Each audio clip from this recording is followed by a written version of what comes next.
আসসালামু আলাইকুম রাহমাতুল্লাহ। দেশ বা প্রবাস যে যেখান থেকে আমাদের দেখছেন সবাইকে সাদর আমন্ত্রণ জানিয়ে শুরু করছে আমাদের নতুন আরও একটি ভিডিও। আজকে শিশুদের কমন একটি সমস্যা নিয়ে আলাপ করব। আশা করছি অন্য দিনের মতো আজও আমাদের সাথেই থাকবেন। তো চলুন শুরু করা যাক। আমরা প্রায় শিশুদের নিয়মিত পায়খানা হয় না এমন একটা সমস্যা ফেস করি। মূলত এই সমস্যা নিয়েই আজকের আলাপ। অনেক সময় পায়খানা যদিও নিয়মিত হয়, তবে সেটা হয় অনেকটা কোষ্ঠকাঠিন্যের মতো, যার ফলে শিশুরা পায়খানা করতে কষ্ট পায়।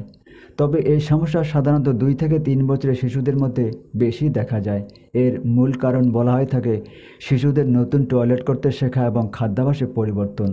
অনেক সময় নতুন পরিবেশ, যেমন নতুন শিশুর আগমন, নতুন স্কুলে যাওয়া ইত্যাদি কারণেও এই সমস্যা হতে পারে। এছাড়াও থাইরয়েড হরমোন এবং জন্মগত কিছু রোগের কারণেও এমনটি হতে পারে। এখন এই সমস্যা হলে আমরা কিভাবে বুঝব? 1. শিশু সপ্তাহে 3 বার বা এর চেয়ে কম মলত্যাগ করবে। 2. শিশুর মল অতিরিক্ত কঠিন হলে শিশু মলত্যাগের সময় কষ্ট পাবে এবং কাঁদবে। 3. শিশু মলত্যাগের সময় ব্যথা পাবে। 4. শিশুর মলের সঙ্গে ব্লিডিং হতে পারে। 5. শিশু পেটে ব্যথাও পেতে পারে। 6. শিশুর প্যান্টে কিঞ্চিৎ মল লেগে থাকতে পারে। 7. শিশুর মলত্যাগে অনীহা থাকতে পারে। 8.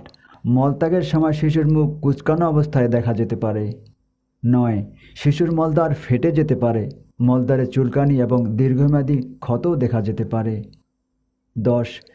শিশুর মলত্যাগের স্বাভাবিক অবস্থা বিনষ্ট হয়ে অন্ত্রের জটিল কোনো সমস্যা হতে পারে। 11.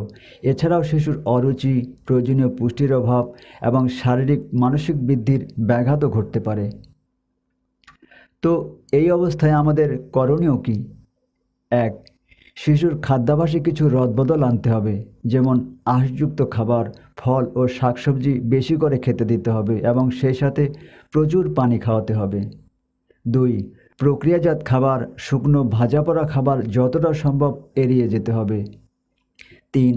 শিশুর মলত্যাগের একটা নিয়মিত অভ্যাস বানিয়ে নিতে হবে, অর্থাৎ প্রত্যেক দিন একই সময় টয়লেট করার অভ্যাস তৈরি করতে হবে। এর জন্য প্রতিদিন কমপক্ষে 2 বার মিনিট 10-এর মতো টয়লেটে বসার অভ্যাস বানিয়ে নেওয়া যেতে পারে। 4. প্রয়োজনে চিকিৎসকের পরামর্শে মল নরমের জন্য ল্যাক্সেটিভ জাতীয় ওষুধ খাওয়াতে পারেন। 5. আপনার শিশুকে মানসিক চাপমুক্ত রাখতে হবে এবং সেই সাথে শিশুর স্কুলে নিয়মিত টয়লেট ব্যবহারের মতো পরিবেশ যাতে পর্যাপ্ত পায় সেদিকে খেয়াল রাখতে হবে।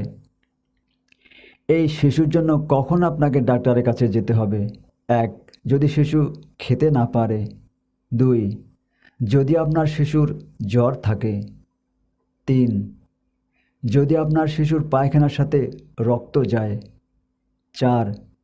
যদি আপনার শিশুর পেট ফুলে যায়। 5. যদি আপনার শিশুর ওজন কমে যায়। 6. এবং যদি আপনার শিশুর পেটে তীব্র ব্যথা হয়। এই সমস্যাগুলো ফেস করলে আপনি চিকিৎসকের পরামর্শ নিতে পারেন। তো এই ছিল আজকের মতো। আশা করছি ভিডিওটা আপনাদের ভালো লেগেছে। যদি ভালো লেগে থাকে তাহলে একটা লাইক দিয়ে শেয়ার করে সবাইকে শোনার সুযোগ করে দিবেন। আল্লাহ সকল অবস্থায় আমাদের সহায় হোক। আমিন।